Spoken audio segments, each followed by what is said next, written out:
All right, everybody, welcome back to Off the Grid on the Record, the podcast where we speak to the people actually powering the renewable energy industry and not just figuratively. Today's guest is Bill Clinton, not the Bill Clinton you guys are thinking of, but the VP of Operations and Master Electrician at EcoGen Services. He brings the deep, boots on the roof knowledge of the solar space with a perspective that blends craftsmanship, ethics, and years of experience, both in electrical and solar work. So, Bill, great to have you here. How you doing today?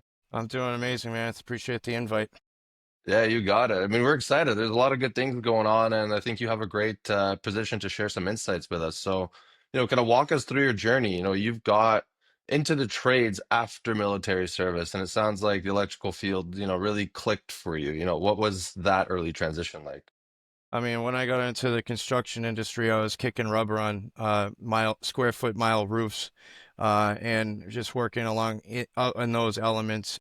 Luck should have it one day. I gave a guy a ride home from work one day, and just happened to notice there was one of his neighbors was doing some work, rehabbing their house, and I introduced myself to him, and I said, I'm looking for side work.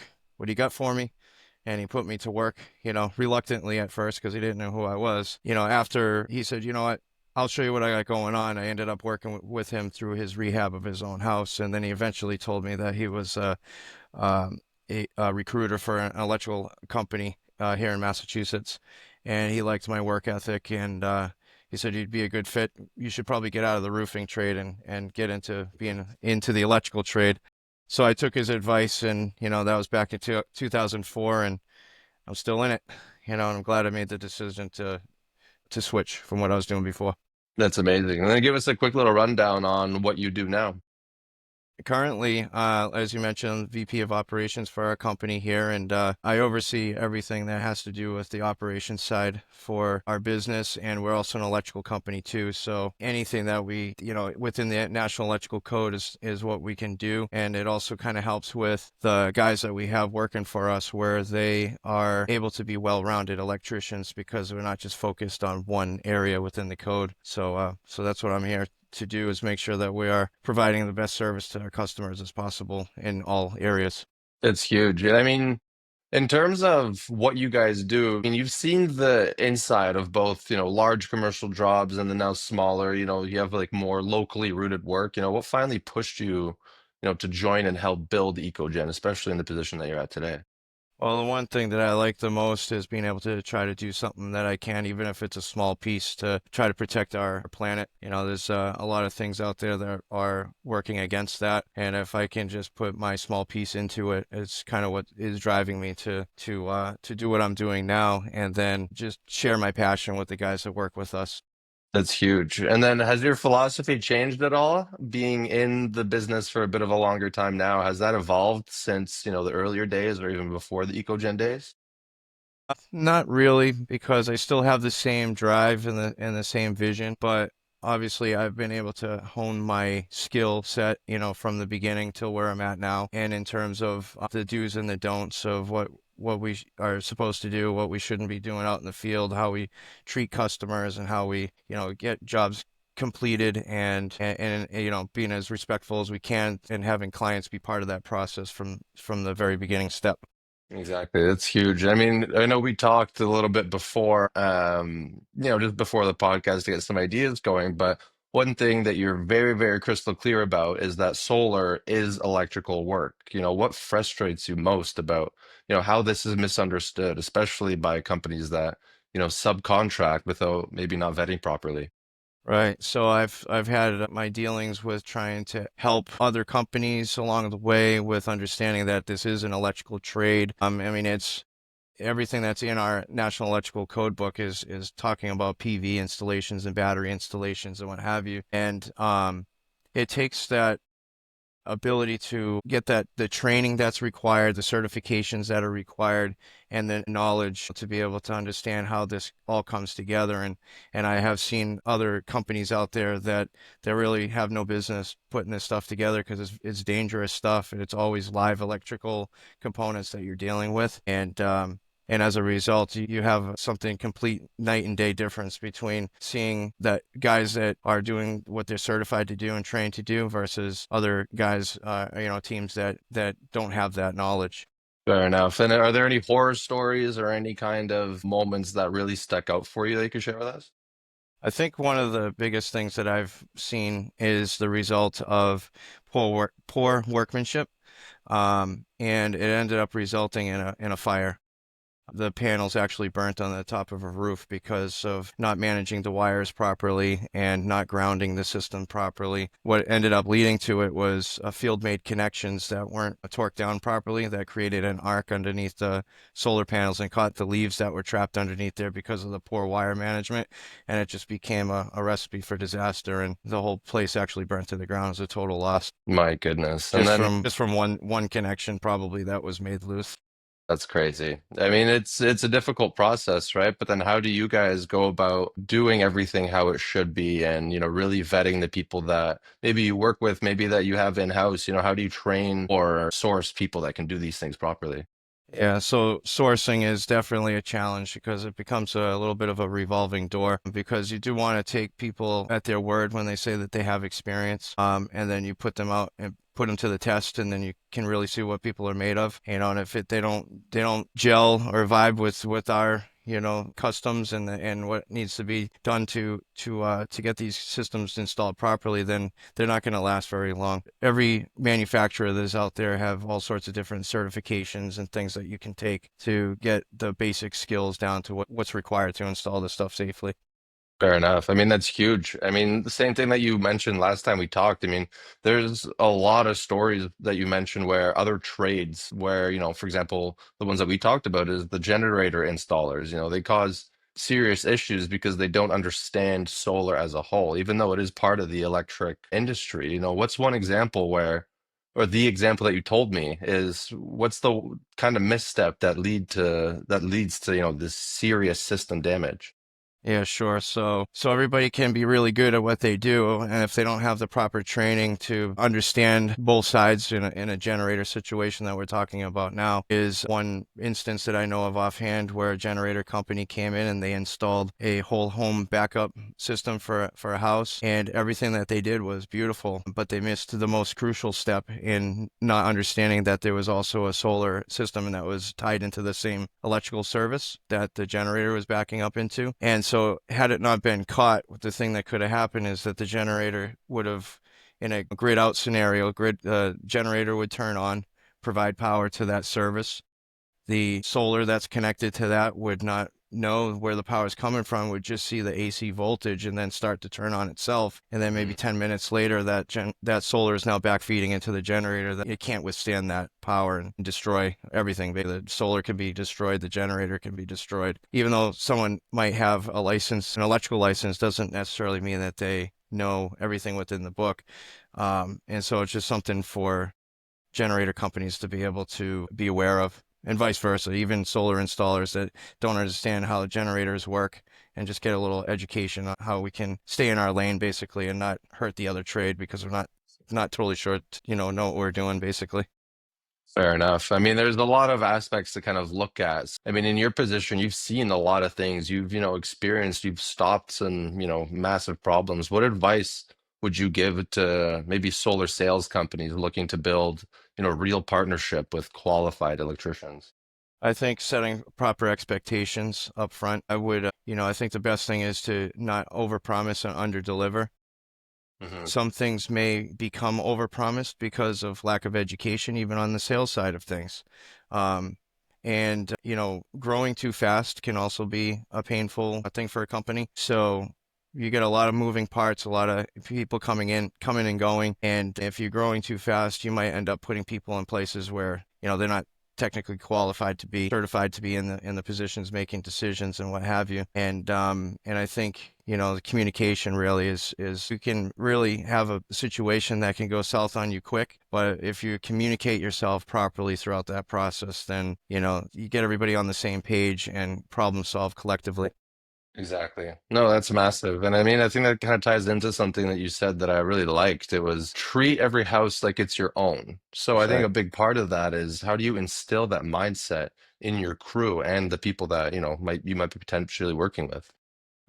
With my guys, I just start with do a show and tell. When you show up to a job site, invite the customer to come out and take a look at what you're about to install because 9 times out of 10, they have no idea what equipment looks like. They don't know where it's supposed to be placed. They don't know why certain things need to be where they're located on a property access that you need. And so if you invite them to be part of that process during your initial walkthrough and show them what the equipment looks like and where you intend to mount everything before just mounting things and then have a customer come after the fact and not like the placement or not like the way something is positioned and having to redo that work over and over again. That can be avoided just by communication.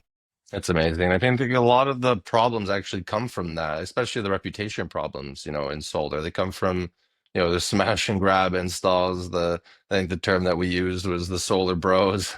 Yeah, What do right. you do differently from day one with clients that really helps, rebuild trust in the industry, apart from the things that you just mentioned? Sure. Well, I can only speak on the operations side of things because we do have our sales team that is the initial touch to the customer. So, even with the sales team that we have, it's making sure that they're educated as well and just the proper expectations and timelines and things of that nature. It is a lot of moving parts. You're not just on the installation side of things, but you also have to deal with utilities and restrictions that are given to us from the utility standpoint and also from the city and the town that you're working in and permitting and all that stuff just takes time. So if clients can come into a scenario where they understand that it's not going to happen overnight, it's going to take a few months, they can expect that to happen. But if they're told this is going to happen within a week or two and then it turns into a month or two, then it's just a recipe for a disaster for a customer experience.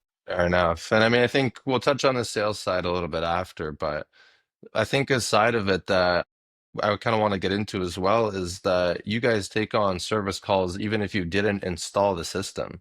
That's pretty rare. Why is that part of your model? Yeah, so we get a call all the time about maybe we're like the fourth or fifth company that somebody has reached out to for help. And the constant theme is we've called all the bigger companies that are out there and for help with our system, and nobody wants to touch it because they didn't install it.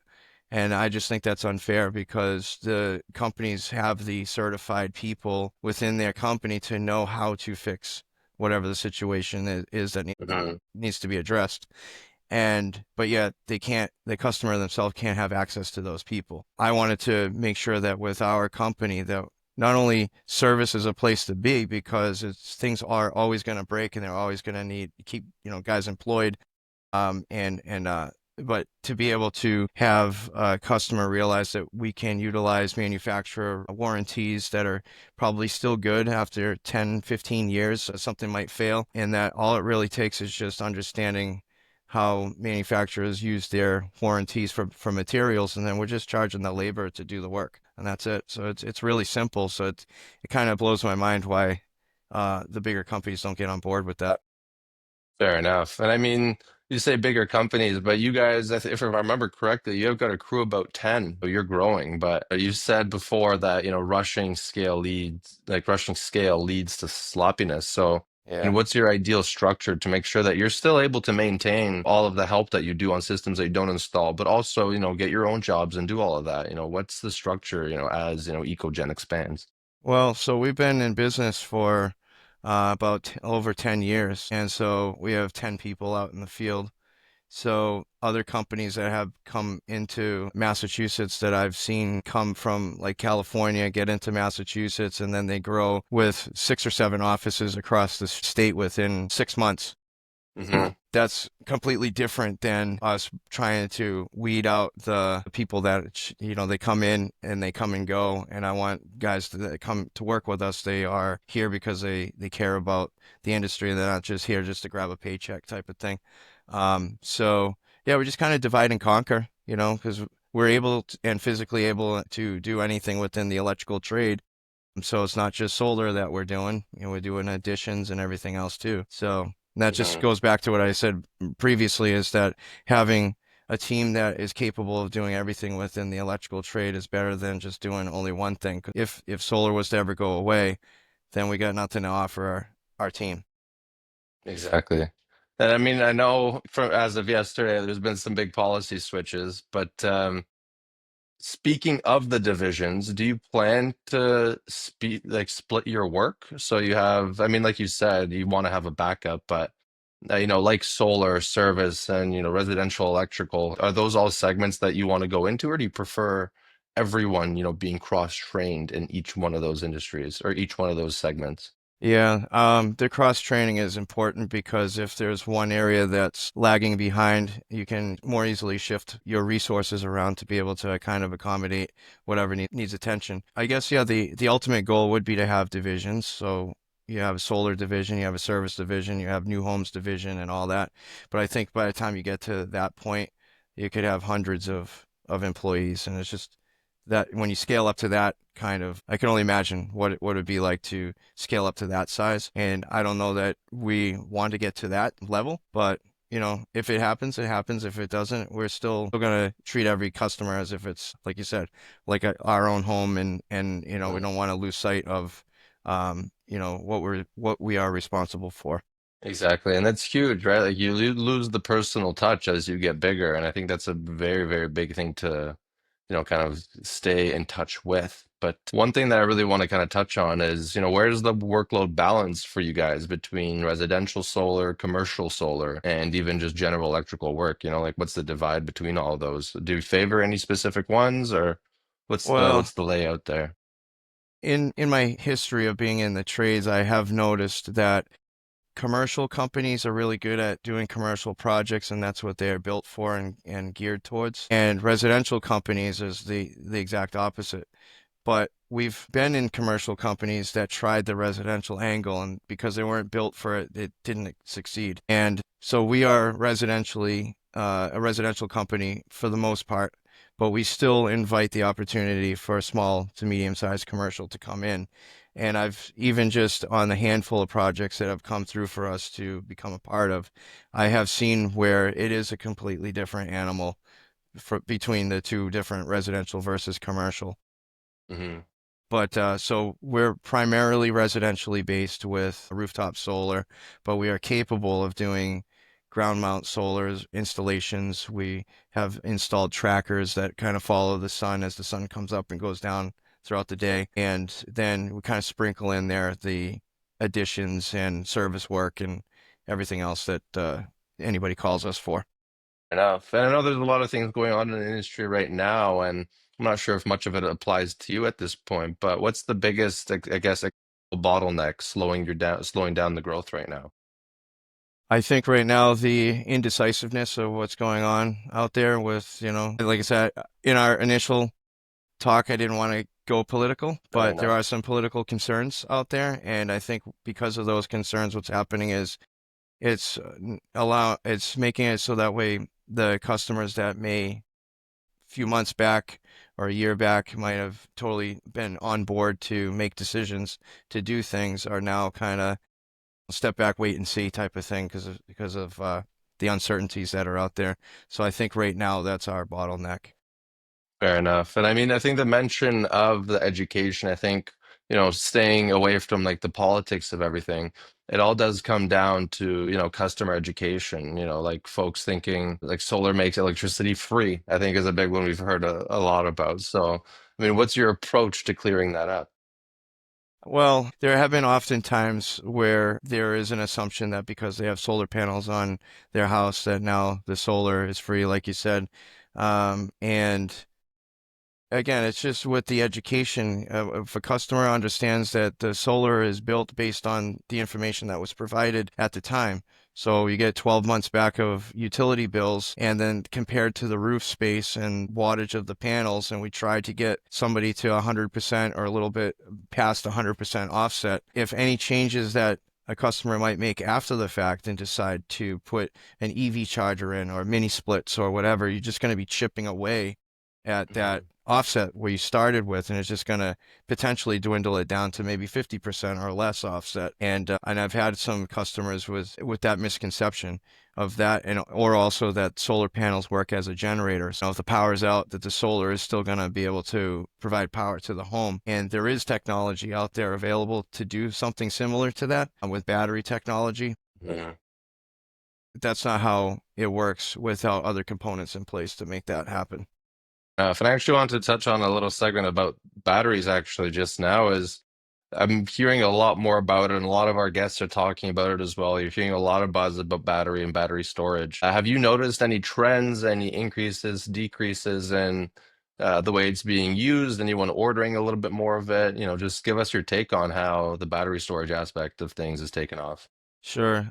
So on the uh, permitting side and where inspectors get involved, because they don't have the training and the knowledge about how batteries work, the instant thing that usually comes up is it's bad. So, a lithium ion is a bad battery chemistry. The companies that are out there have evolved from that, so the lithium iron phosphate becomes the more safe alternative for a battery backup that can do the same capacity and what have you, which makes the installation much more safe. But Hmm. there's the bottleneck there is that inspectors want to see this stuff mounted outside so that way if it does catch on fire that it's not going to be bringing first responders into a home where there's a battery that's could potentially be on fire. No way to put it out, so they want to put that stuff outside. And then some of the battery manufacturers don't want to be outside because temperature fluctuations go from extreme hot to extreme cold and you lose the ability for that battery to even work properly. Then manufacturers have evolved even from that, so now there's some products out there that have heat strips inside. So if you do have to mount it outside, it can regulate the temperature inside. Batteries, once Hmm. they get too cold, they don't operate the same. It's like if you go out in the dead of winter, try to start your car and it doesn't turn over because it's frozen. It's basically the same kind of thing with a battery, is that power outage, you need the battery, but it's frozen and it won't be able to do what it's supposed to do, leads to pipes breaking and all sorts of other stuff that could wreak havoc on a home during a power outage, especially in the winter. Exactly. It's huge. I think it's pretty aligned with a lot of the things that we've been hearing as well is the manufacturer and installer side of things, and even like homeowner, people are, kind of in disagreement with a lot of how things should be, but then also drawing the line with, when the products are actually doing what they're supposed to be doing. So I think it is massive. And one of the things I actually wanted to kind of turn back around to, like we said earlier, is you guys have tons of five-star reviews, tons of great testimonials saying that the work was fantastic, very, very, like, like white glove almost. And I'm just wondering, how are you guys getting all of these jobs? Is there mainly referral based, or are there any kind of other systems that you're implementing to try and boost that? Yeah, sure. So in the beginning of time, it was mainly word of mouth.